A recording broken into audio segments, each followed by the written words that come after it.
Okay, so hello everyone, this is your Adarsh Patel. Welcome to our Decent Star classes. तो यार हम start कर चुके थे अपना एक नया चैप्टर उस जिसका नाम था कंट्रोल एंड कोऑर्डिनेशन। तो लास्ट सीरीज में हमने कंट्रोल एंड कोऑर्डिनेशन का पहला लेक्चर यार कंप्लीट कर लिया है और अभी हम बढ़ चुके हैं कंट्रोल एंड कोऑर्डिनेशन के अपने दूसरे लेक्चर में।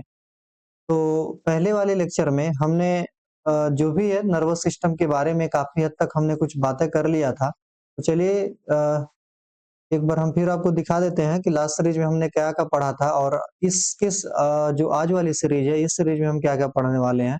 तो जैसा कि पीपीटी देख कर के आपको कुछ समझ में आ रहा होगा कि लास्ट सीरीज में यार हमने ये सारा कुछ कवर कर लिया था। तो लास्ट सीरीज में हमने ये सब वॉलंटरी इनवॉलंटरी मतलब पूरा का पूरा न्यूरॉन तक हमने लास्ट सीरीज में यार कवर किया था। तो आज का जो अपना सीरीज है, उसमें हम इसके आगे पढ़ेंगे। न्यूरॉन तो हमने पढ़ लिया था और लास्ट सीरीज में यार हमने एक बताया था कि हमारी बॉडी के अंदर में जो सेंट्रल नर्वस सिस्टम है, सेंट्रल नर्वस सिस्टम का मतलब कि जो ये नर्वस सिस्टम हमारी बॉडी के मिड लाइन एक्सिस पे है। मिड लाइन एक्सिस पे क्या है? तो ब्रेन है और ये अपना स्पाइनल कॉर्ड है, ठीक है ना? तो ये जो ब्रेन और स्पाइनल कॉर्ड है, दोनों के दोनों मिलकर के हमारी बॉडी की सेंट्रल नर्वस सिस्टम को बनाती है। तो इस सेंट्रल नर्वस सिस्टम के बारे में आज हम पूरा डिटेल डिस्क्रिप्शन देखने वाले हैं सेंट्रल नर्वस सिस्टम के बारे में, ठीक? तो चलिए जी, हम अपना सेंट्रल नर्वस सिस्टम शुरू करते हैं। देखिए, सेंट्रल नर्वस सिस्टम में बेसिकली हमें ज़्यादातर जो फोकस करना है, वो स्पाइनल कॉर्ड पे नहीं पढ़ना है, ठीक है ना? स्पाइनल कॉर्ड के बारे में क्लास 12th के अंदर में सॉरी क्लास 11th के चैप्टर में हम पढ़ते हैं, ठीक है ना? वहाँ पे नर्वस सिस्टम नाम का चैप्टर है, तो फिर वहाँ पे हम पढ़ लेते हैं। ठीक? तो अभी आपके लेवल पे हमको क्या करना है ब्रेन के बारे में। ब्रेन के बारे में देखिए क्या पढ़ना होता है। ब्रेन के बारे में उस ब्रेन का सारा कुछ हमें बेसिक पढ़ना होता है, ठीक है ना? बेसिक इन द सेंस कि ब्रेन के पार्ट्स कौन-कौन से हैं, ठीक? Fore brain, mid brain, hind brain ये ब्रेन के 3 पार्ट होते हैं, तो इन तीनों पार्ट को पढ़ना है, ठीक? मतलब और इन तीनों पार्ट के अंदर में हमें जो फोर ब्रेन है, मिड ब्रेन है, जो हिंड ब्रेन है, इसके सब पार्ट कौन से हैं, ठीक?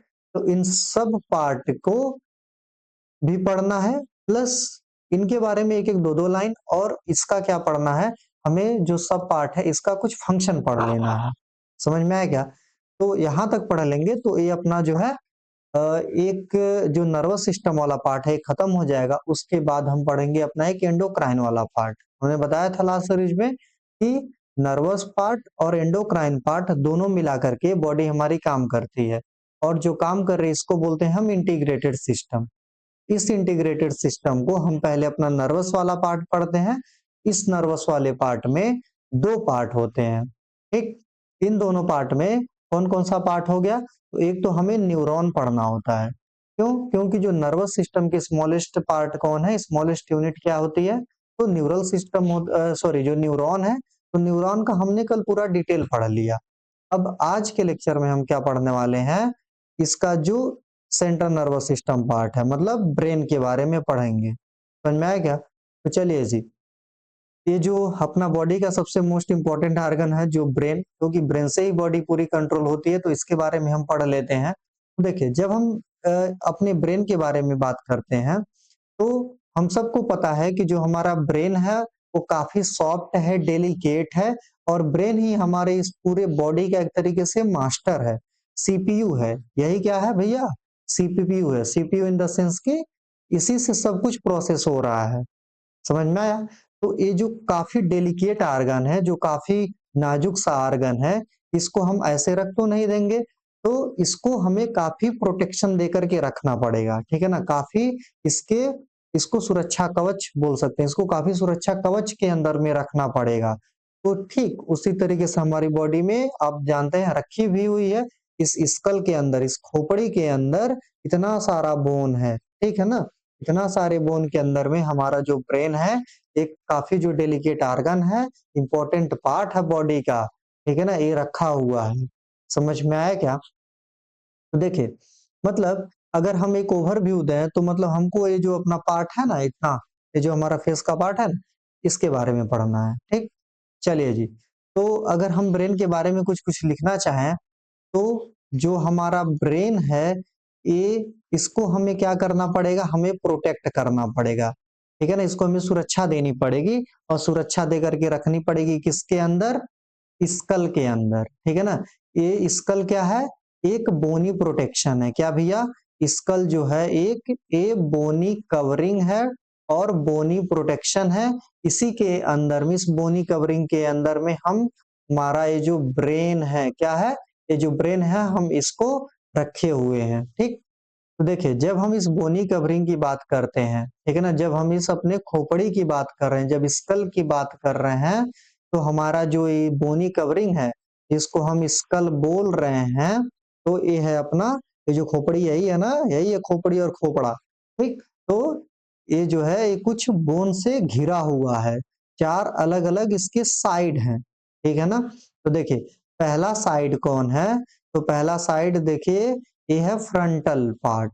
ठीक है ना, देखिए ये हो गया फ्रंटल पार्ट, ये जो आगे का जो माथा है ना, ये जो माथा है ये फ्रंटल पार्ट हो गया। ठीक, उसके बाद कौन है, जो छत है, ये क्या है, छत है।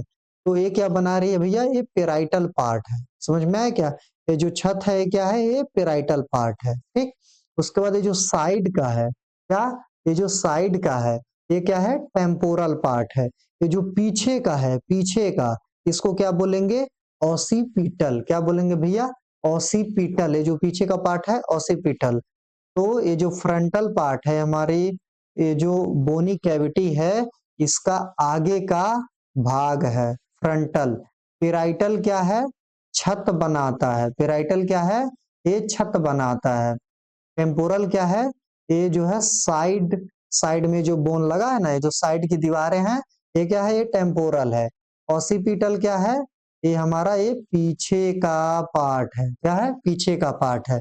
तो देखिए स्कल के चार पार्ट हो गए ना, फ्रंटल, पेराइटल, टेम्पोरल और कौन है, ऑसिपिटल। तो चार पार्ट, ये जो चार पार्ट है, frontal bone, parietal bone, temporal bone, occipital bone, तो इन सारे बोन से मिल करके हमारा कौन बना है, ये जो स्कल का है ना, ये स्कल है। ठीक है ना, चलिए जी, तो देखिए ये यहाँ फिगर में आपको कुछ दिख रहा होगा, ये कुछ पार्ट, स्पीच, स्मेल, हियरिंग, ये सब आपको दिख रहा होगा। ठीक है ना, तो हम सब जानते हैं, हम बोल रहे हैं, हंस रहे हैं, खुश हैं, नाच रहे हैं, गा रहे हैं, कूद रहे हैं, जो भी कर रहे हैं, इसके लिए रिस्पॉन्सिबल कौन है, तो ब्रेन है। ठीक है ना, तो देखिए अगर हम ब्रेन की बात करेंगे, तो ब्रेन के बारे में अभी हम पढ़ रहे हैं कि हमारा जो ब्रेन है इसके इसके बारे में। ठीक, तो यहाँ पे देखिए भैया, ये जो अपना ब्रेन है, ये तो इतना पोर्शन जो है पूरा क्या है, अपना ब्रेन है। ठीक, इसी ब्रेन से एसोसिएटेड कौन होता है, ये जो डंडी जैसा दिख रहा है, ये क्या है, स्पाइनल कॉर्ड। क्या है, स्पाइनल कॉर्ड। तो हमने क्या बोला, इस सेंट्रल नर्वस सिस्टम के दो पार्ट हो गए, एक ब्रेन और दूसरा अपना स्पाइनल कॉर्ड। समझ में आया क्या, एक ब्रेन, दूसरा क्या, स्पाइनल कॉर्ड। चलिए जी, अब जब हम ब्रेन ब्रेन बोल ही दिए, तो हम ब्रेन को शुरू कर देते हैं, है कि नहीं।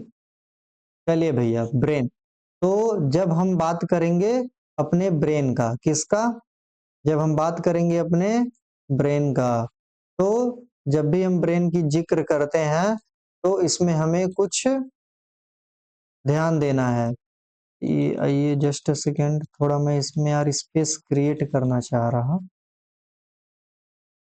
ताकि आपको सही समझ में आए। जी जी, कोई ना।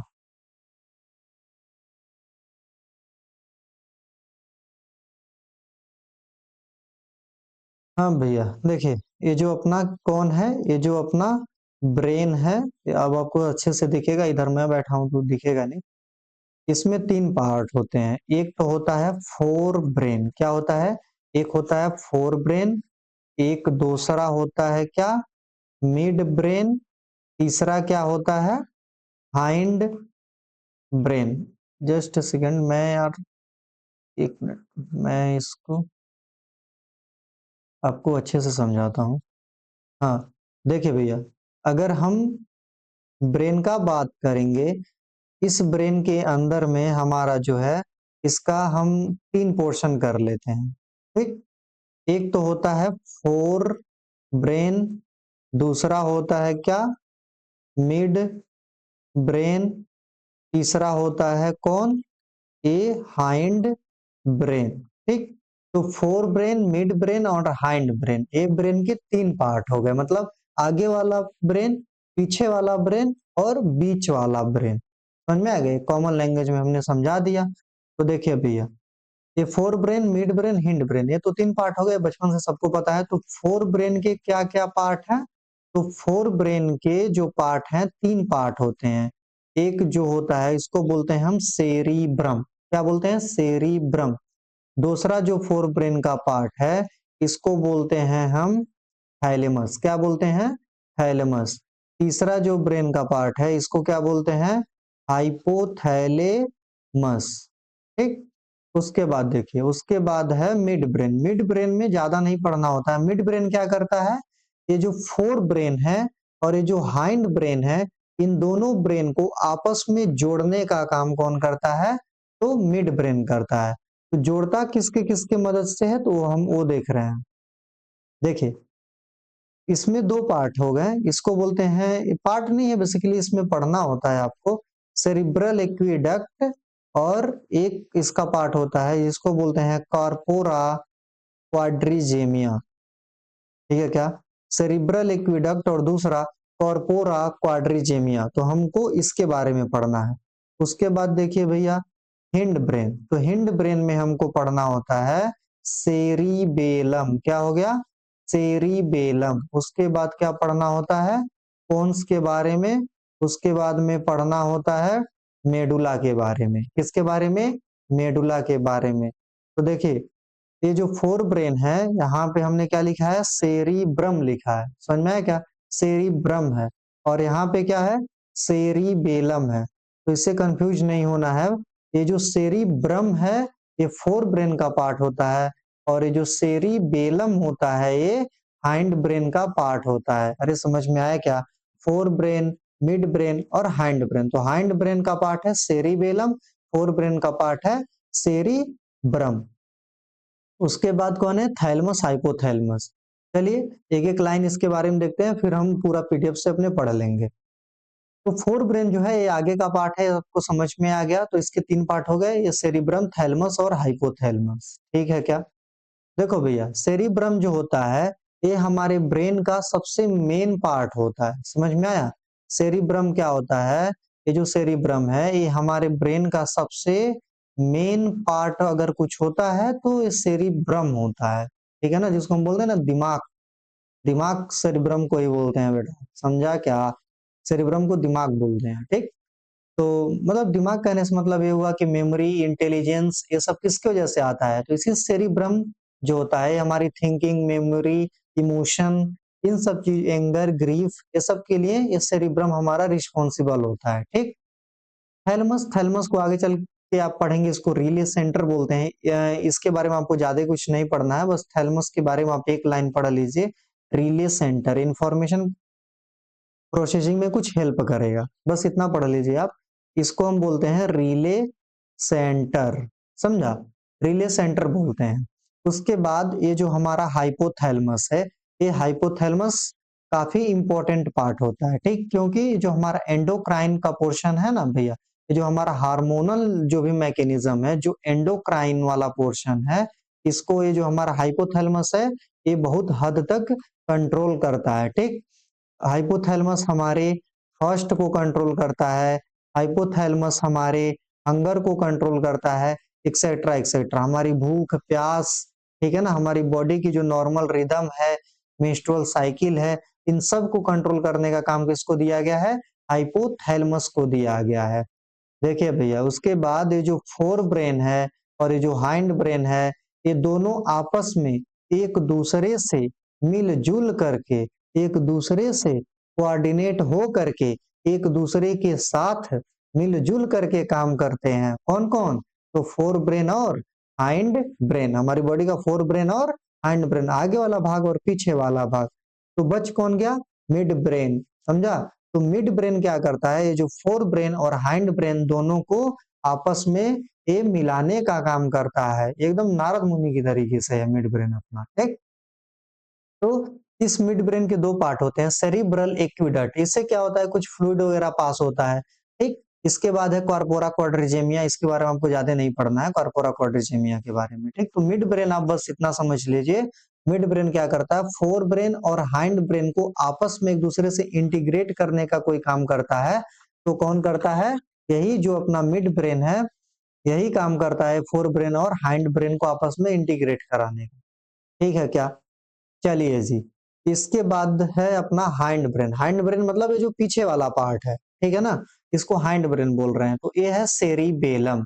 सेरिबेलम क्या करता है सर, तो सेरिबेलम हमारी बॉडी को बैलेंस करने का काम करता है, बॉडी बैलेंसिंग प्लस, या फिर इसको हम पोस्चर बोल सकते हैं कि नहीं, हमारी बॉडी के पोस्चर को मेंटेन करने का जो काम कर रहा है वो कौन कर रहा है, हमारा सेरिबेलम। जैसे मान लो कि एक पियक्कड़, पियक्कड़ इन द सेंस की जो खूब दारू पी के एकदम टल्ली हो गया है, तो उसका बॉडी का मूवमेंट संभाला नहीं जाता है ना, क्यों, क्योंकि जो अल्कोहल है वो किस पार्ट को अफेक्ट करता है, हमारी ब्रेन के सेरिबेलम पार्ट को, सेरिबेलम पार्ट को अफेक्ट कर देगा। तो सेरिबेलम ही क्या कर रहा है, बॉडी की बैलेंस ही कर रहा है, बॉडी का पोस्चर मेंटेन कर रहा है, तो सेरिबेलम अच्छे से काम नहीं कर पाएगा, तो आदमी ऐसे धड़क धड़क धड़क धड़क धड़क धड़क ऐसे चलेगा, लड़खड़ा लड़खड़ा करके, समझे क्या। तो सेरिबेलम जो होता है हमारी बॉडी में, बॉडी का बैलेंसिंग का काम प्लस बॉडी का पोस्चर मेंटेन करने का काम कौन करता है, सेरिबेलम। उसके साथ साथ देखिए भैया, उसके साथ साथ दो पार्ट होते हैं हमारी बॉडी के, पोन्स होता है और मेडुला, इसको हम मेडुला ऑब्लोंगेटा भी बोलते हैं, मेडुला ऑब्लोंगेटा, ठीक है ना, इसको मेडुला ऑब्लोंगेटा भी बोलते हैं, फिर मेडुला बोल सकते हैं। ये दोनों पोन्स और मेडुला मिल करके हमारी बॉडी की क्या, स्नीजिंग वगैरह को, स्नीजिंग को, वो मीट को, इन सब चीजों को, हमारी बॉडी की heart rate, even heart rate को भी ये पोन्स और मेडुला ऑब्लोंगेटा मिलजुल करके कंट्रोल करते हैं, ठीक। इतना आपको समझ में आ गया ब्रेन के बारे में, फोर ब्रेन, मिड ब्रेन और हाइंड ब्रेन और इन सब के पार्ट। तो पहला काम आपको क्या करना है, जो मैंने चार्ट बना के आपको दे दिया ना, इस चार्ट को खा जाना है, मतलब ये जो मेरा बनाया हुआ चार्ट है, यहाँ पे चार्ट है, इस चार्ट को खाना है, तब मजा आएगा पढ़ाई में। चलिए जी, अब हम देख लेते हैं इसके बाद, क्या देख लेते हैं मास्टर, मास्टर है मास्टर, हाँ भैया। तो हम देख लेते हैं ये जो अपना आगे का पार्ट है, ठीक। चलिए भाई, तो ये सब आपको समझ में आ गया होगा अभी तक, frontal, parietal, occipital, temporal, occipital और ये सब, ठीक। देखो हमारी ब्रेन के, ये जो है फोर ब्रेन का पार्ट हो गया, ठीक। ये जो है हिंड ब्रेन का पार्ट हो गया, ये पूरा हिंड ब्रेन, सेरिबेलम लिखा है ना, ये सब हिंड ब्रेन के पार्ट हो गए, ठीक। मिड ब्रेन का इधर पार्ट हो गया, मिड ब्रेन का ये पार्ट हो गया, ठीक है ना, मिड ब्रेन का ये पार्ट हो गया। देखो ये पोन्स है और ये मेडुला है, ये जो है ये सब, ये क्या है, सब हाइंड ब्रेन के पार्ट है। मिड ब्रेन का ये पार्ट है, मिड ब्रेन ये है, ये क्या कर रहा है, फोर ब्रेन और हाइंड ब्रेन, इन दोनों को आपस में जोड़ने का काम कौन कर रहा है, ये बीच का काम कौन कर रहा है, मिड ब्रेन कर रहा है ना। चलिए जी, देखो यहाँ पे एक बहुत अच्छा टर्म लिखा हुआ, ब्रेन स्टेम। ब्रेन स्टेम हमारी बॉडी की बहुत सारी वाइटल फंक्शनिंग को मेंटेन करती है, वाइटल फंक्शनिंग में रोल प्ले करती है ब्रेन स्टेम। तो ब्रेन स्टेम किससे बना होता है, अगर याद कर लो, ये ओलंपियाड का क्वेश्चन है। ब्रेन स्टेम किसको बोलते हैं, मिड ब्रेन, मतलब जो पीछे का अपना मिड ब्रेन है, और हिंड ब्रेन के दोनों पार्ट, कौन कौन से, पोन्स और मेडुला, मैंने बोला इंटरनल ऑर्गन के कंट्रोल करते हैं, तो पोन्स और मेडुला और मिड ब्रेन, ये तीनों मिलकर के स्टेम सेल बना, सॉरी ब्रेन स्टेम बनाता है। तो ये काफी इंपॉर्टेंट पार्ट है, ये बार बार एमसीक्यू में पूछता है, ब्रेन स्टेम किससे मिलके बना होता है, तो मिड ब्रेन, पोन्स और मेडुला, सेरिबेलम नहीं, ठीक। तो इतना समझ में आया क्या। तो देखो मैंने बॉडी में दो सिस्टम कल बता दिया, तो आज सीएनएस के बारे में हमने थोड़ा पढ़ा। उसके बाद हम देखते हैं आज का ये जो पीएनएस अपना, पेरिफेरल नर्वस सिस्टम।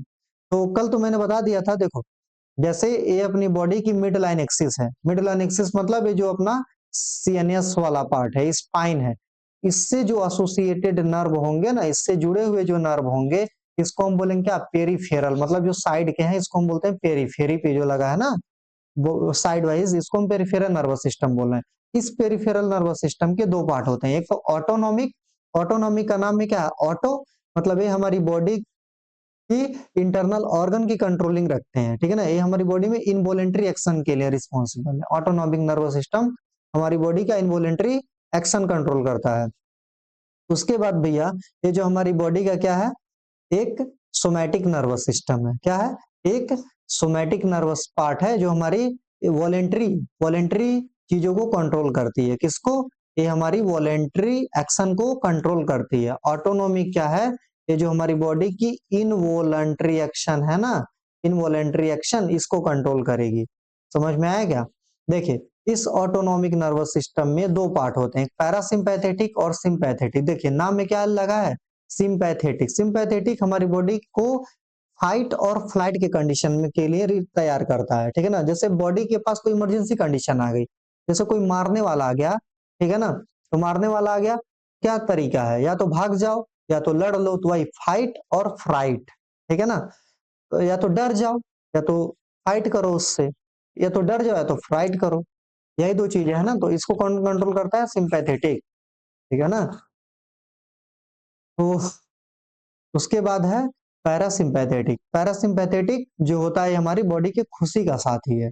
सिंपैथेटिक जो है हमारी दुखी का साथी होता है। ठीक है ना, सिंपैथी का मतलब दुख ना, तो ये हमारी बॉडी के दुखी का साथी है। पैरासिम्पैथेटिक हमारी बॉडी में एक खुशी का साथी है। जब हम खुश होते हैं तो हमारी बॉडी का पैरासिम्पैथेटिक नर्वस सिस्टम एक्टिवेट होता है। जब हम दुखी होते हैं तो हमारी बॉडी का सिंपैथेटिक नर्वस सिस्टम एक्टिवेट होता है। समझ में आया क्या?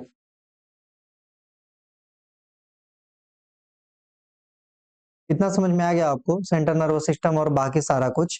इसके बाद देखिए, इसके बाद हम क्या पढ़ने वाले हैं, इसके बाद हम कुछ अपने बॉडी के रिफ्लेक्स मैकेनिज्म को पढ़ने वाले हैं। जैसे कल मैं पढ़ा रहा था आपको, तो मैंने कल बताया कि हमारी बॉडी का जो नर्वस सिस्टम है, इसका स्ट्रक्चरल और फंक्शनल यूनिट कौन है भैया? तो बताया था आपने, कि आपने क्या बताया था? मैंने बताया था कि जो न्यूरॉन है, ये हमारी बॉडी का स्ट्रक्चरल एंड फंक्शनल यूनिट होता है। सॉरी, नर्वस सिस्टम का स्ट्रक्चरल एंड फंक्शनल यूनिट कौन होता है? न्यूरॉन होता है। तो न्यूरॉन मैसेज को ट्रांसफर कैसे करता है? तो एक स्टिमुलस होता है जो हमारी बॉडी के जो मसल्स है, ठीक है ना, जो स्टिमुलस है वो अफेक्टर ऑर्गन पे, ठीक है ना, एक पर्टिकुलर जगह पे क्या करता है, ये स्टिमुलस आता है। ठीक है ना, ये स्टिमुलस हमारी बॉडी को मैसेज देता है। क्या देता है? मैसेज। मैसेज को हम टेक्निकल लैंग्वेज में क्या बोलते हैं, बायोलॉजी की भाषा में? तो इम्पल्स बोलते हैं। तो स्टिमुलस हमारी बॉडी को क्या देता है? इम्पल्स प्रोवाइड करता है। इम्पल्स या मैसेज प्रोवाइड करेगा। अब वो मैसेज हमारी ब्रेन तक जाएगी। कहाँ पे? ब्रेन के पास। ब्रेन ही तो सीपीयू है, ठीक है ना, ब्रेन के पास, और मतलब सेंट्रल नर्वस सिस्टम के पास जाएगी, हम ऐसा बोल सकते हैं। ब्रेन और स्पाइनल कॉर्ड दोनों मिलकर सीएनएस बनाते, तो हमारी सेंट्रल नर्वस सिस्टम के पास जाएगी। फिर हमारा सेंट्रल नर्वस सिस्टम उसको प्रोसेस कर देगा। ये जो हमारा सीपीयू है, ब्रेन और स्पाइनल कॉर्ड, ये इसको प्रोसेस करेगा इंफॉर्मेशन को। उसके बाद तुरंत दोबारा मैसेज पहुंचाएगा, ठीक है ना, कि हमें उस कंडीशन के लिए रिस्पॉन्ड कैसे करना है। जैसे मान लो कोई हॉट है, कोई गर्म बर्तन है, उसको हमने टच कर दिया, तुरंत मैसेज इम्पल्स गया कि अरे भैया ये तो बहुत गर्म है। तुरंत हमारा ब्रेन जो है, तुरंत हमारा न्यूरॉन जो है, ये इम्पल्स पहुंचाया कहाँ पे? हमारे ब्रेन और स्पाइन, हमारे सेंट्रल नर्वस सिस्टम के पास, ठीक है ना। और जैसे हमारा सेंट्रल नर्वस सिस्टम तुरंत प्रोसेस करके दोबारा इम्पल्स पहुंचाया, तुरंत अपना हाथ हटाओ नहीं तो जल जाओगे। तो इस तरीके की, अब जैसे मान लो को हमें बिजली लगने वाली, तुरंत हमारा हाथ हट जा रहा है, गर्म कोई चीज छू रहे हैं, तुरंत हमारा हाथ हट जा रहा है, तो हम सोच के थोड़ी हटाते हैं। ये तो तुरंत क्विक एक्शन होता है ना, सडन एक्शन होता है। इस सडन एक्शन के लिए जो हम रिस्पॉन्सिबल करती है, जो सडन एक्शन के लिए जो रिस्पॉन्सिबल है, ये कौन है? यही रिफ्लेक्स एक्शन है। जो सडन एक्शन है, तुरंत वाला एक्शन है ना, जो हमारे बस में नहीं है, जो हमारे, ये इनवॉलेंटरी एक्शन है। इसी इनवॉलेंटरी एक्शन को हम रिफ्लेक्स एक्शन बोलते हैं। समझ में आया? रिफ्लेक्स एक्शन क्या होता है? कोई भी इनवॉलेंटरी एक्शन, उसको हम बोलते हैं क्या? Reflex action. अरे समझ में आया क्या थोड़ा बहुत? तो हमने अभी यार रिफ्लेक्स एक्शन के बारे में आपको बता दिया कि जो हमारी बॉडी की क्या है, इनवॉलेंटरी एक्शन है, इसको हम क्या बोलते हैं भैया? इसको हम बोलते हैं रिफ्लेक्स एक्शन। चलिए जी, तो इस रिफ्लेक्स एक्शन को करने के लिए हमारा ये जो स्पाइन वाला पार्ट है, कौन पार्ट? स्पाइन वाला पार्ट है, तो ये काफी यार इसमें रोल प्ले करता है। समझ में आया क्या? जो हमारा स्पाइन है, स्पाइनल कॉर्ड है, काफी रोल प्ले करता है। तो हमारी बॉडी के अंदर में एक रिफ्लेक्स पाथवे बना हुआ है। जो भी रिफ्लेक्स एक्शन करना है ना हमें, इसके लिए हमारी बॉडी के अंदर में क्या है भैया? एक पाथवे पूरा बना हुआ है। इसी पाथवे के थ्रू ये पूरा अपना रिफ्लेक्स एक्शन होता है। तो अभी हम पूरा ये अपना जो रिफ्लेक्स मैकेनिज्म है बॉडी का इसके बारे में पढ़ने वाले हैं। तो चलिए जी, इसको हम समझ लेते हैं। रिफ्लेक्स पाथवे में क्या होता है, देखिए एक रिसेप्टर है। रिसेप्टर क्या है, हमारी बॉडी के सेल्स हैं रिसेप्टर। इसको क्या मिल जाए, इसको जैसे ही कोई यार एक स्टिमुलस मिलेगा, क्या मिलेगा, इसको जैसे ही कोई स्टिमुलस मिलेगा तो हमारी बॉडी के अंदर में दो न्यूरॉन, दो तरीके के न्यूरॉन होते हैं। एक तरीके का जो एक पहला जो तरीके का न्यूरॉन है इसको बोलते हैं सेंसरी न्यूरॉन। सेंसरी न्यूरॉन का मतलब कोई भी स्टिमुलस आया, कोई भी स्टिमुलाई आया, कोई तो वो इंफॉर्मेशन क्रिएट कर रहा है, उस इंफॉर्मेशन को सेंस करना, मतलब स्टिमुलाई को सेंस करने की जो पावर है, स्टिमुलाई को जो न्यूरॉन सेंस कर रही है, इसको बोलते हैं सेंसरी न्यूरॉन। ये सेंसरी न्यूरॉन क्या करती है, वो जो मैसेज है, वो जो इम्पल्स है, वो जो इंफॉर्मेशन है, उसको ये सेंसरी न्यूरॉन लेकर के जाएगी। ये हमारा स्पाइनल कॉर्ड का सेक्शन है। क्या है, हमारी स्पाइनल कॉर्ड का एक सेक्शन है।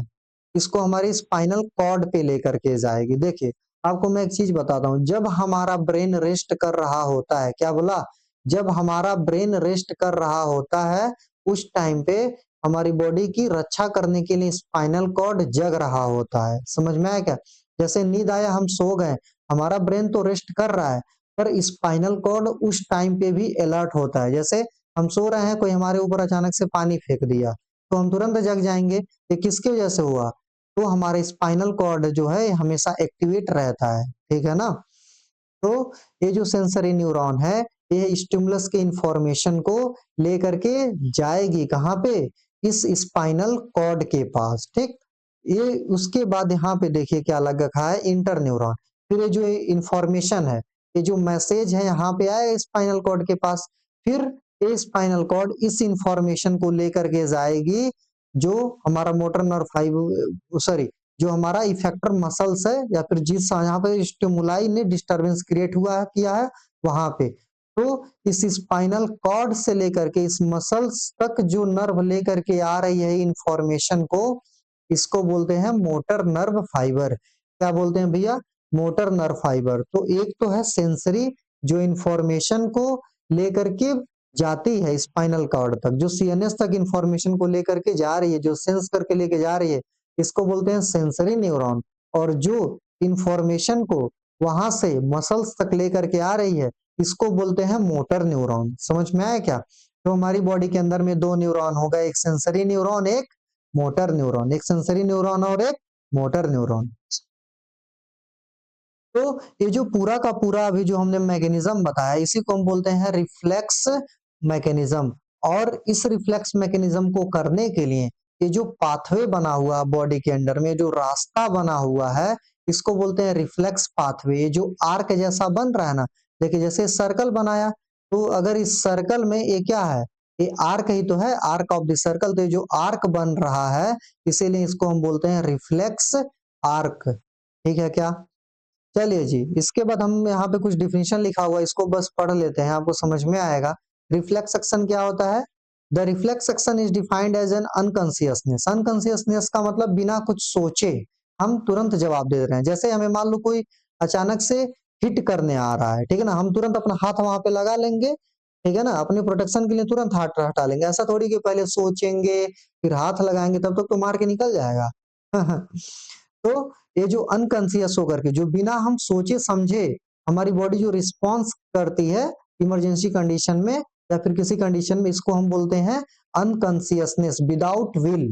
जो हमारी, हमने सोचा भी नहीं, अचानक से बॉडी ने रिस्पॉन्ड कर दिया, ठीक, तो without will. And involuntary responses, involuntary हमारे कंट्रोल में नहीं। कोई भी अचानक से मान लो हमारे आंख में कुछ डालने आ रहा है, हम तुरंत अपना हाथ लगा देंगे। कोई हमारे चक्कू लेकर के मारने आ रहा है, हम तुरंत हाथ लगा देंगे, ठीक है ना, रोकने के लिए। तो ये जो इनवॉलेंटरी रिस्पॉन्स हम शो कर रहे हैं बिना सोचे समझे, अचानक से तुरंत जो हम रिस्पॉन्स शो कर रहे हैं, इसी को बोलते हैं reflex action, response to effector muscle and gland to a stimulus. समझ में आ गया होगा। उसके बाद देखो रिफ्लेक्स एग्जाम्पल को समझने के लिए दो बहुत अच्छे एक्सपेरिमेंट हैं, इससे हम समझ सकते हैं। जैसे कि मान लो जब हमें छींक आती है, क्या, जब हमें छींक आती है तुरंत हमारा आंख बंद हो जाता है, ये भी क्या है, रिफ्लेक्स एक्शन का ही पार्ट है। किसी, कहीं पे मान लो कहीं खूब अच्छा सा कुछ खाना बन रहा है, नॉनवेज वालों के लिए बता रहे हैं, मान लो कढ़ाई चिकन बन रहा है कहीं पे, तुरंत मुंह में पानी आ गया। ठीक। और वेजिटेरियन वालों के लिए कढ़ाई पनीर बोल सकते हैं भैया, कढ़ाई पनीर बन रहा है, तुरंत मुंह में पानी आ गया सुन करके, अरे सर मत बोलिए, नहीं नहीं हम बोलेंगे, तुरंत मुंह में पानी आ गया। तो ये रिफ्लेक्स मैकेनिज्म है, समझ में आया। और मैंने जैसे आपको मारने वाला एक बता दिया, तो स्नीजिंग हुआ, छींकना। छींकना हमारे बस में थोड़ी है, जैसे ही नाक में कुछ पड़ रहा है, छींकने का मन हो रहा है, तुरंत इनवॉलेंट्री एक्शन है, आई ब्लिंकिंग, ब्लिंकिंग हुआ, सलाइवा का सिक्रीशन हुआ, ये सब रिफ्लेक्स मैकेनिज्म के अंदर में आता है। दूसरा क्या है, ये नी जर्क रिफ्लेक्स। नी जर्क रिफ्लेक्स क्या होता है, जैसे कि मान लो ये हमारा घुटना है, क्या है, ये हमारा घुटना है, ऐसे ही हम बस सिंबल रिप्रेजेंट कर रहे हैं भैया। ये हमारा क्या है, जैसे मान लो नी हो गया, ठीक, ये नी है। अब यहाँ पे हमारे नी पे कोई मान लो हमें मारने आ रहा है, कोई हमारे नी पे क्या कर रहा है, हथौड़ी लेकर के हमें इस नी पर तुरंत कोई हमें हिट करने आ गया, ठीक। अब जैसे ही हिट करेगा, ठीक है ना, जैसे ही हिट करेगा तुरंत हमारा लेग आगे की तरफ चला जाएगा। या फिर मान लो कोई निडल पिंच करने जा रहा है, तुरंत हमारा निडल कोई जैसे पिंच किया, तुरंत हमारा लेग आगे पीछे जाएगा, समझे क्या। तो तुरंत हमारा पैर ऐसे पीछे की तरफ जाएगा, जैसे हमें मान लो कोई निडल पिंच करने आ रहा है, एक बार कोई पिंच करता है तुरंत हमारा पैर पीछे आता है। जैसे हमें कोई हिट कर रहा है, तुरंत हमारा पैर आगे की तरफ जाएगा, समझ में आया।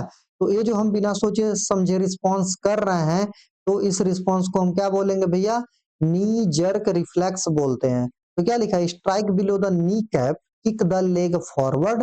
इसी तरीके से जब कोई निडल से पिंच करता है, तो तुरंत हमारा लेग पीछे की तरफ भी भग जाता है। अरे समझ में आया क्या।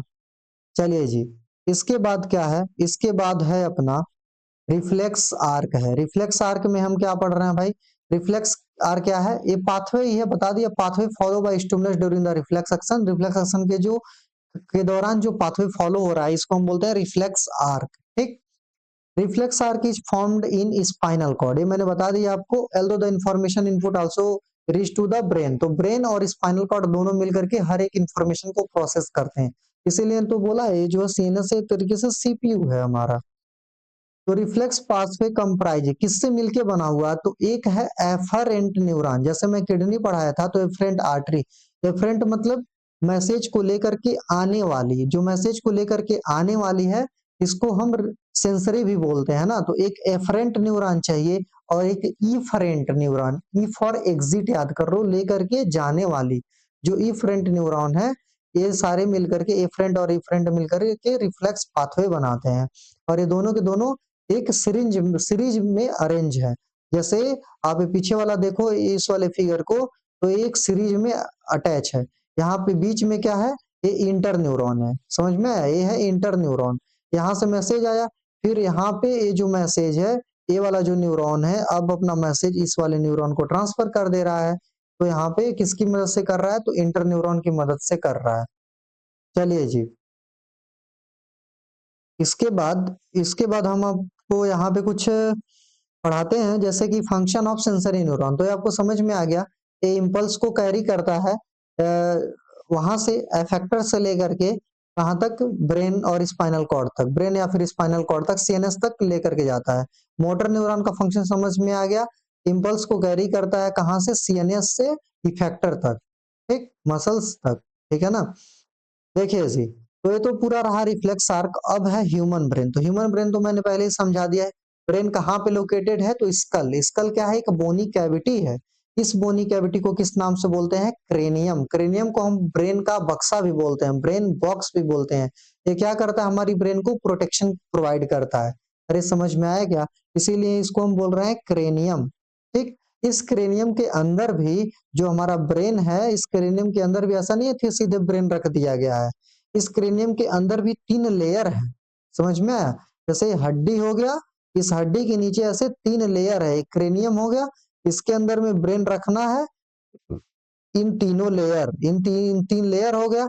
अब इस तीनों लेयर के बाद जा करके ये अपना ब्रेन रखा हुआ है, समझ में आया क्या। तो भैया चलिए चलिए जी चलिए, चलिए जी, इसके आगे हम फिर शुरू शुरू करते हैं। तो जो स्कल है अपना, इसके अंदर 3 लेयर होते हैं, इस 3 लेयर को बोलते हैं ब्रेन की कवरिंग, ठीक है ना।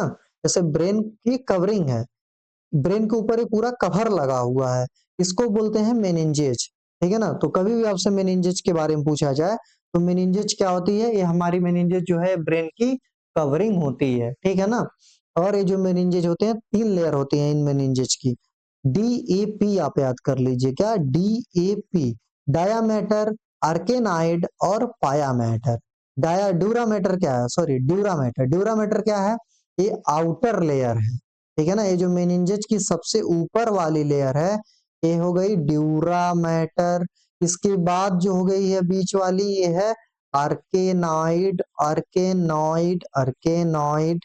ये जो नीचे वाली है सबसे इनर लेयर इसको बोलते हैं पायामेटर, पायामेटर। ड्यूरामेटर जो है ये है आउटर, आर्केनाइड जो है मिडल, पायामेटर क्या है, क्या है, क्या है, इनर। ठीक। तो यहाँ पे आप फिगर भी देख लीजिए कवरिंग ऑफ ब्रेन का, ड्यूरामेटर है, आर्केनाइड है और पायामेटर है। समझ में आया क्या। ये तीनों के तीनों जो मेम्ब्रेन है हमारे ब्रेन को प्रोटेक्ट करते हैं। किसके लिए प्रोटेक्ट करते हैं, जैसे मान लो हम चलते चलते हम कहीं गिर गए, हम ऐसे अपने सर पे मार दिए, तो ये जो मैकेनिकल इंजरी है इससे प्रोटेक्ट करता है। समझ में आया क्या। तो मैकेनिकल इंजरी से प्रोटेक्ट करने का काम कौन करता है, यही जो हमारी ब्रेन की कवरिंग है ना भैया, यही करता है इससे प्रोटेक्शन। ठीक। तो चलिए अभी जी इसके आगे हम पढ़ लेते हैं।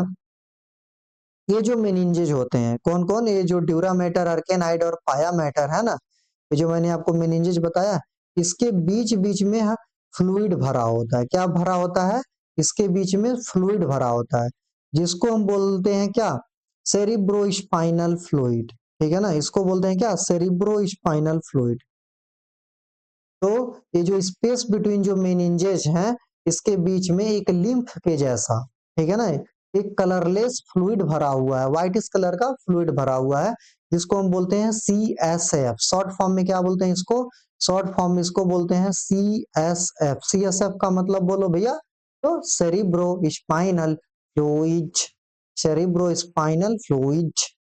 देखिए जी, तो function of cerebro spinal fluid के बारे में जब बात करते हैं, सेरिब्रो स्पाइनल फ्लूइड के बारे में जब हम बात करते हैं तो सेरिब्रो स्पाइनल फ्लूइड के फंक्शन दिए हुए हैं। समझ में आया क्या। तो इसका फंक्शन क्या है, पहला फंक्शन हो गया भैया प्रोटेक्शन। ठीक। तो जो CSF है ये प्रोटेक्शन का भी काम करता है। ठीक है ना।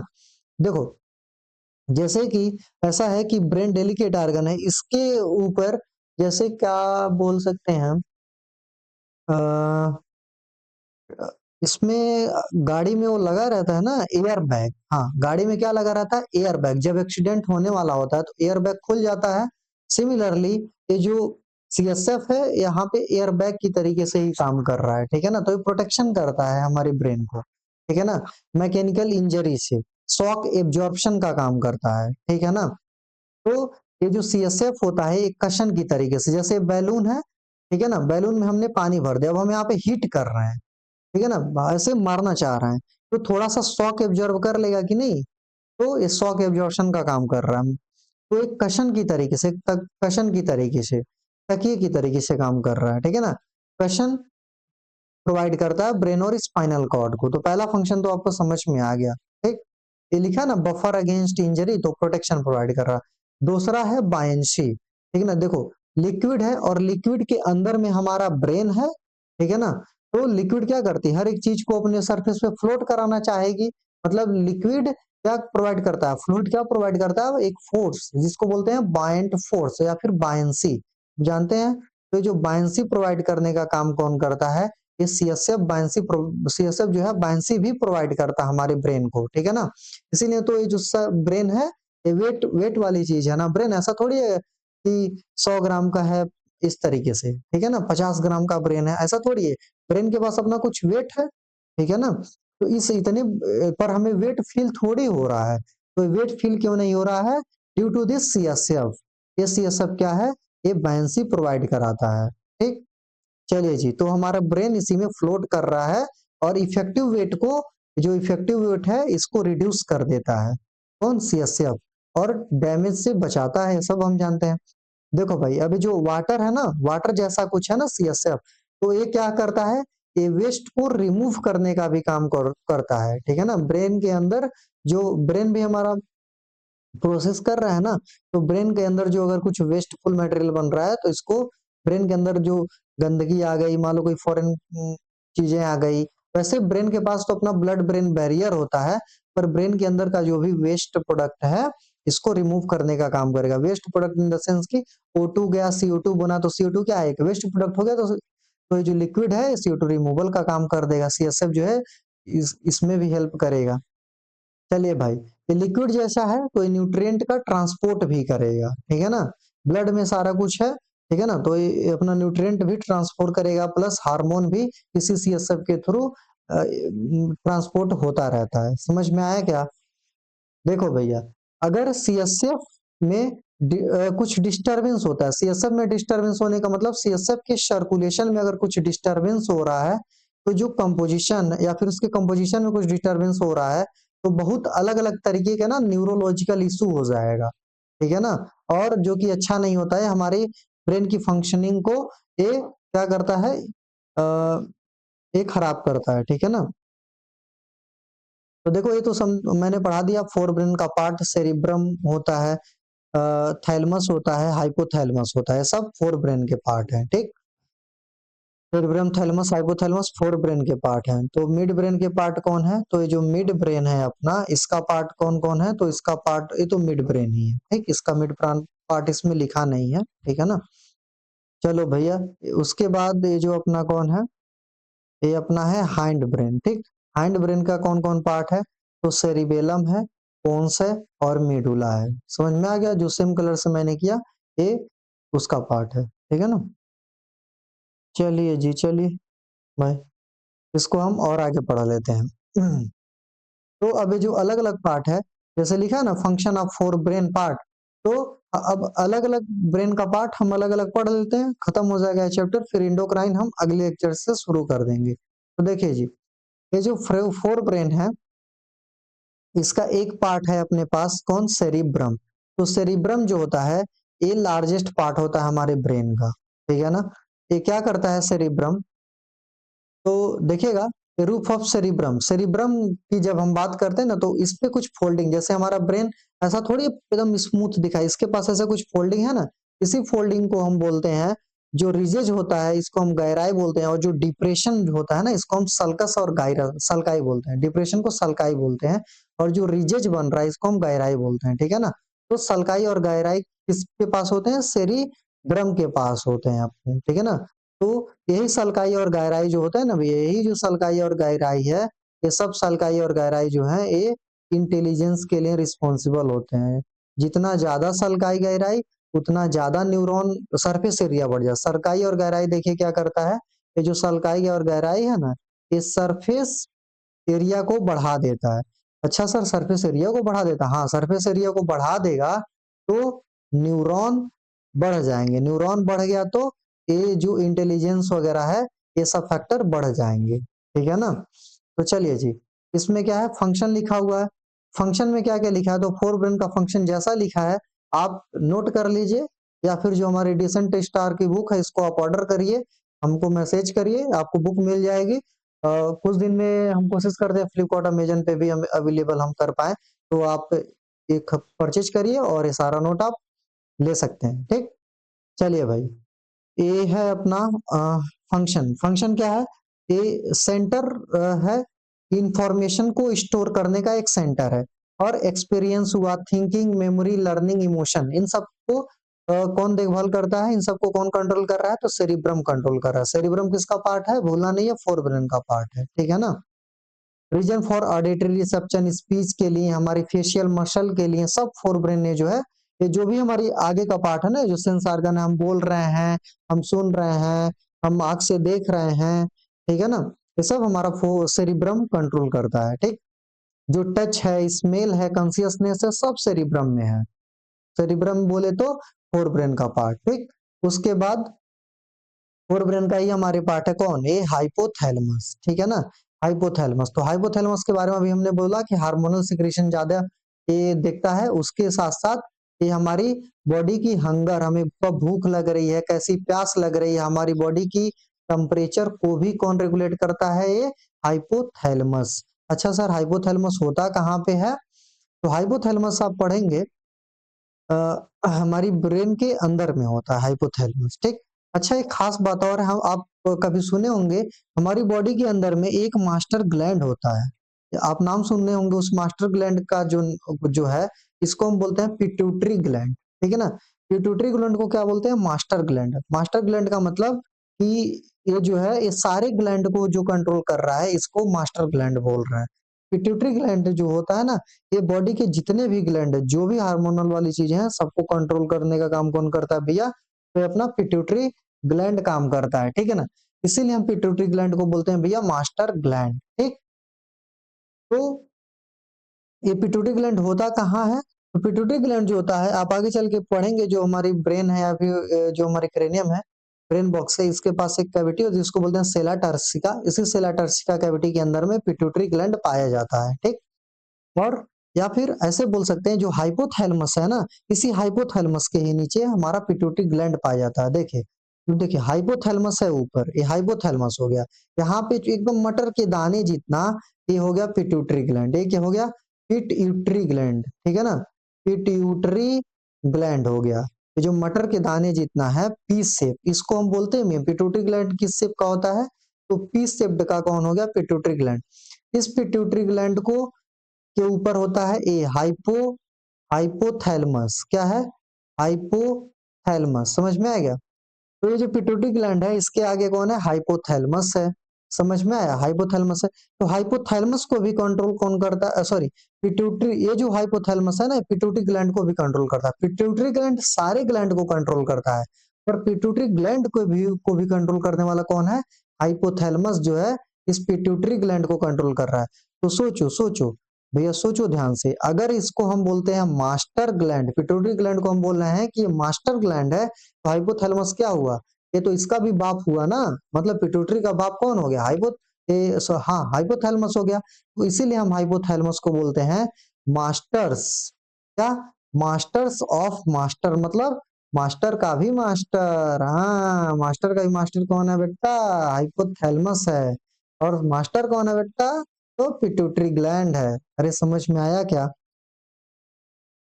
चलिए जी, इसके बाद तो इस तीनों पार्ट, सेरिब्रम हुआ, थैलेमस बस रिले सेंटर की तरीके से काम कर रहा है, हाइपोथैलेमस का हमने पार्ट पढ़ लिया। तो हमारा फोर ब्रेन का पार्ट पूरा खत्म हो गया। अब हम पढ़ने वाले हैं गाइज गाइज गाइज। हम मिड ब्रेन के बारे में पढ़ने वाले हैं गाइज। देखिएगा गाइज, ध्यान से देखिएगा मिड ब्रेन के बारे में क्या क्या पढ़ना होता है। तो देखिए guys, function of mid brain. Okay guys, तो फंक्शन ऑफ मिड ब्रेन क्या होता है? तो मिड ब्रेन मैंने क्या बताया? फोर ब्रेन और हाइंड ब्रेन दोनों को जोड़ करके रखने का काम करता है गाइज। इसको बोलते हैं गाइज, मिड ब्रेन गाइज। ये समझ में आएगा गाइज? चलिए भैया, तो ये मिड ब्रेन जो है, ये फोर ब्रेन और हाइंड ब्रेन को जोड़ करके रखने का काम करता है, ठीक। तो लिखा है यहाँ पे इंटीग्रेट करता है फोर ब्रेन और हाइंड ब्रेन को, जो जोड़ करके रखने का काम कर रहा है। ये कौन हो गया? मिड ब्रेन पार्ट हो गया। अच्छा, अगर मान लो ये जो है अपना फोर ब्रेन है, और इधर मान लो ये हिंड ब्रेन है, इसके बीच में मिड ब्रेन है, तो ये जो मिड ब्रेन है किससे जोड़ता है?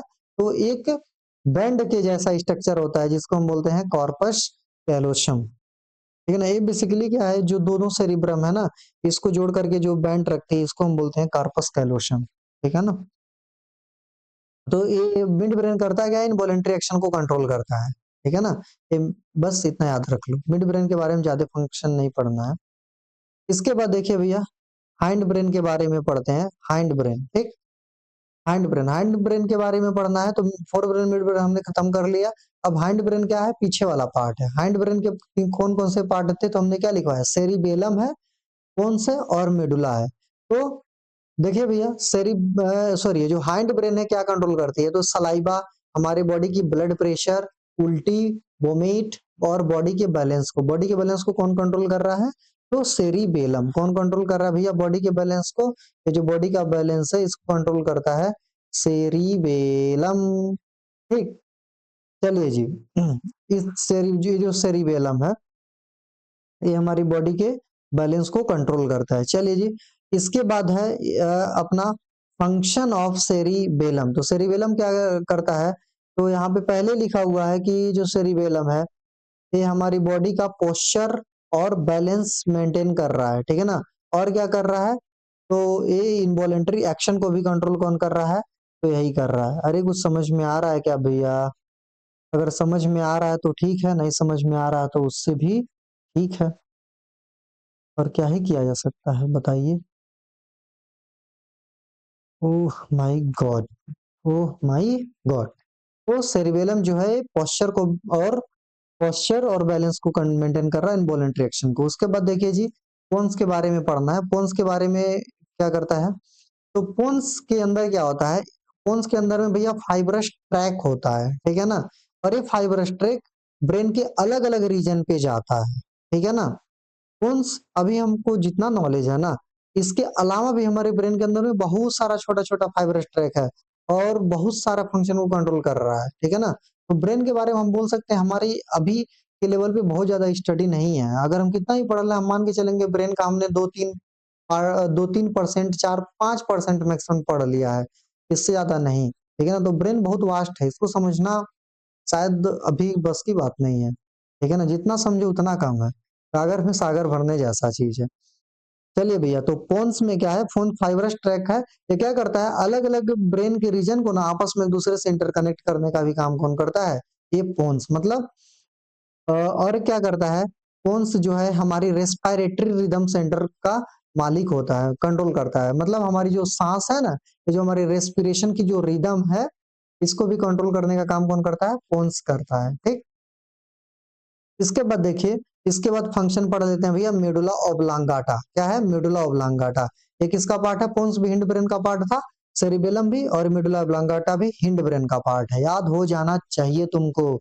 इतना बोलने के बाद, अगर इतना बोलने के भी बाद तुम्हें ना याद आए, तो तुम अपने माथे पे लिखवा के घूमो कि साहब हम तो गधा हैं। क्या लिखवाओगे, साहब हम तो गधा हैं।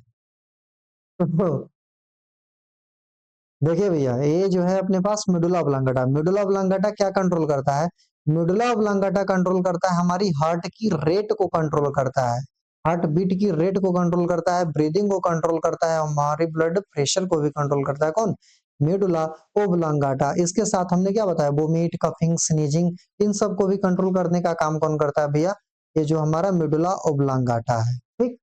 तो ये जो मेडुला ऑब्लांगाटा है इन सब चीजों को कंट्रोल करता है। तो अगले लेक्चर में हम ये सब पढ़ने वाले हैं, अपना एंडोक्राइन वाला पार्ट। तो अभी तक हमने क्या पढ़ लिया यार, तो अभी इस सेक्शन में तो हमने सारा आपको ब्रेन का जो भी है पार्ट वगैरह सब समझा दिया।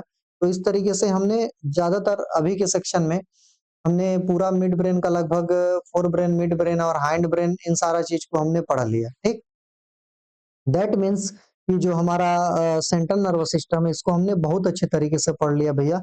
और सेंट्रल नर्वस सिस्टम इतना अगर आप पढ़ लेते हो ना, तो बोर्ड में आपको पास होने से कोई नहीं रोक सकता, ठीक। और बोर्ड में आप बहुत ही इजीली इतना पढ़ने के बाद यार पास हो जाओगे, ठीक है ना। इससे ज्यादा तो नहीं ही आएगा।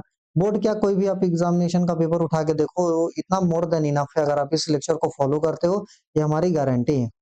हाँ, कुछ अलग से थोड़ा बहुत और एक दो पॉइंट पढ़ना होगा जो बुक में शायद हमसे मिस हो गया, तो आप बुक पढ़ोगे तो आपको और अच्छे से क्लियरली समझ में आया जाएगा, समझ में आया। तो इस अभी जो हमने लेक्चर लिया, इस लेक्चर में हमारा जो एक जो पार्ट था, neural system, neuro nervous system, ये हमने खत्म कर लिया यार। आगे आने लेक्चर में हम एंडोक्राइन वाला सिस्टम अब खत्म कर देंगे, ठीक है ना। इसका भी हम एक दो लेक्चर लेंगे, उसके बाद फिर हम कंट्रोल एंड कोऑर्डिनेशन में प्लांट के अंदर में कोऑर्डिनेशन कैसे होता है, प्लांट के अंदर में कंट्रोल और कोऑर्डिनेशन का क्या मैकेनिज्म है, इसके भी बारे में कुछ डील करेंगे। फिर जाकर के अपना चैप्टर पूरी तरीके से खत्म हो जाएगा। समझ में आया क्या? तो उम्मीद है आपको ऐसा कुछ समझ में आ रहा होगा। आप काफी मोटिवेटेड रहो, काफी पढ़ते रहो अच्छे से, तब जाकर के सारी चीजें आपको समझ में आएगी। आप यार लेक्चर को एकदम शुरू से लेकर के एंड तक फॉलो करो, हमारी गारंटी है आपको सब कुछ समझ में आएगा। और समझ में क्या, आपको आपको हर एक एग्जामिनेशन का पेपर, कोई सा भी एग्जामिनेशन का पेपर आप सॉल्व करोगे, आपको हमेशा इजी लगेगा, सब कुछ आपके टिप पे हो जाएगा। आप इस तरीके से कुछ पढ़ाई करो। चलो, आपको थोड़ा सा मोटिवेशन के लिए, थोड़ा एक फन पॉइंट ऑफ व्यू या फिर थोड़ा एक इंस्पिरेशन के लिए कहीं मैंने एक लाइन पढ़ा हुआ है, मैं आपको सुनाता हूँ। यहाँ पे यार मैंने आज एक बहुत अच्छा लाइन पढ़ा है, सुनो। लिखा था किसी ने कि यहाँ सबके हिस्से संघर्ष है। क्या है? यहाँ सबके हिस्से संघर्ष है। यहाँ सबकी अपनी कहानियां हैं। यहाँ सबके हिस्से संघर्ष हैं। यहाँ सबकी अपनी कहानियां हैं। सबकी अपनी हार जीत है। क्या? सबकी अपनी हार जीत है। सबके अपने तथ्य और तर्क हैं। सबकी अपनी हार जीत है। सबके अपने तथ्य और तर्क हैं। तुम अपने हिस्से आए संघर्ष से घबराना मत। क्या? तुम अपने हिस्से आए संघर्ष से घबराना मत। एक रोज तुम जीतोगे जरूर। जीतोगे जरूर। समझ में आया क्या? मतलब कि तुम अपने तुम्हारे हिस्से में जो संघर्ष है तुम करते चलो। तुम हार्ड वर्क करते चलो। तुम्हारे हिस्से में जो भी संघर्ष आ रहा तुम करते चलो। एक रोज तुम जीतोगे जरूर।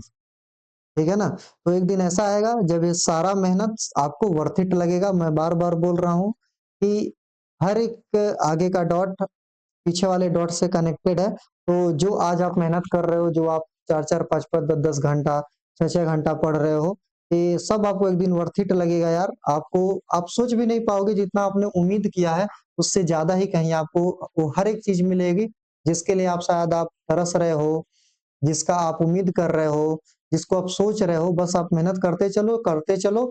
एक टाइम के बाद देखो हर एक चीज का लाइफ में क्या होता है, हर एक चीज का एक डेस्टिनी होता है। ठीक है ना? उस टाइम पे आपको वो चीजें मिल जानी है। ठीक है ना? अभी क्या है, अभी आपकी लाइफ ही कितनी हुई है यार। अभी आप तो यार 10th में हो। बस पढ़ते चलो, एकदम दबा के मेहनत करते रहो। ओलंपियाड, एनएसटीसी, केवीवाई, अलग अलग एग्जाम मारो, एकदम फोड़ के एकदम तहस नहस के एकदम कहर मचा दो। उसके बाद फिर आगे तो पढ़ना ही है। उसके बाद आगे भी ऐसे पढ़ते रहो। फिर क्या है, बस लाइफ में चिल और एंजॉय। चलो भैया, फिर पढ़ते रहो, मौज मस्ती करते रहो। Stay healthy, stay motivated, keep enjoying. Okay, thank you. और हमें इतना शांतिपूर्वक सुनने से और हमें इतने घंटे तक झेलने के लिए, जो भी हमारा शुरू से लेक्चर लास्ट तक देख रहे हैं, उनके लिए बहुत बहुत धन्यवाद और आभार। Thank you.